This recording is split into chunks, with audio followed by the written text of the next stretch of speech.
আমরা সকলেই জানি পাকিস্তানকে হারিয়ে এশিয়া কাপ 2025-এর চ্যাম্পিয়ন হয়েছে ভারতীয় ক্রিকেট দল।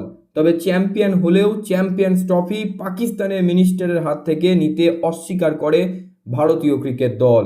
এবং অন্যদিকে পাকিস্তানের ক্যাপ্টেন সলমান আলী আগা মঞ্চে ক্ষুব্ধ হয়ে রানার্স আপ চেক ছুঁড়ে ফেলেন।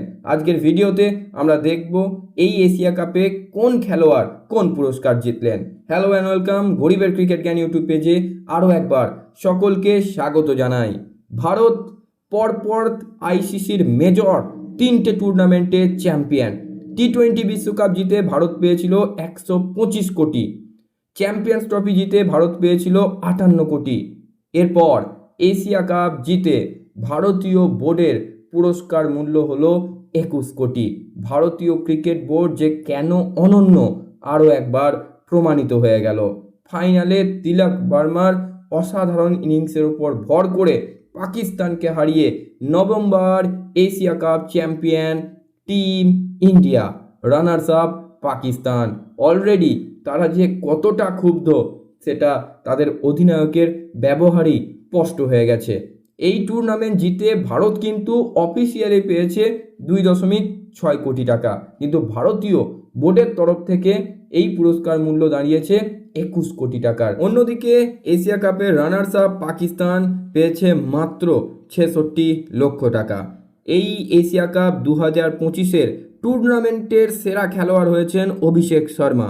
314 রান করেন তিনি এবং তিনি জিতেছেন 13 লক্ষ টাকা ও একটি এসইউভি কার। এবং এই টুর্নামেন্টের মোস্ট ভ্যালুয়েবল প্লেয়ার হয়েছেন কুলদীপ যাদব। তিনি 17টি উইকেট পেয়েছেন এবং তিনিও জিতেছেন 13 লক্ষ টাকা।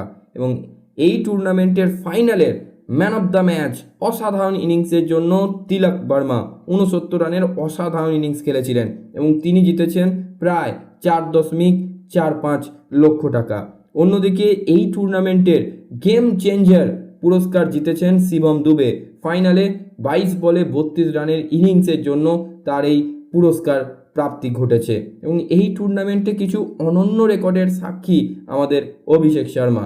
তিনি এই টুর্নামেন্টে সবথেকে বেশি 6 মেরেছেন, সবথেকে বেশি 4 মেরেছেন এবং সবথেকে বেশি 50+ রানের ইনিংস খেলেছেন। তাই অফিসিয়ালি ভারত হয়তো এখনও এশিয়া কাপ 2025-এর ট্রফি হাতে পায়নি, কিন্তু ভারতীয় ক্রিকেটাররা বা ভারতীয় ক্রিকেট দল যে অর্থমূল্য পেয়েছে তা পৃথিবীর অন্য অনেক বড় বড় ক্রিকেট খেলীয় দেশের বোর্ডকে টেক্কা দেওয়ার জন্য যথেষ্ট। এভাবেই ভারতীয় ক্রিকেট আরও এগিয়ে যাক। আজকের মতো ভিডিও এই পর্যন্তই। সকলে খুব ভালো থাকুন, সুস্থ থাকুন এবং ক্রিকেট সংক্রান্ত যাবতীয় আপডেটের জন্য আমাদের গরিবের ক্রিকেট জ্ঞান ইউটিউব চ্যানেলটিকে সাবস্ক্রাইব করে সব সময় আমাদের পাশে থাকতে ভুলবেন না।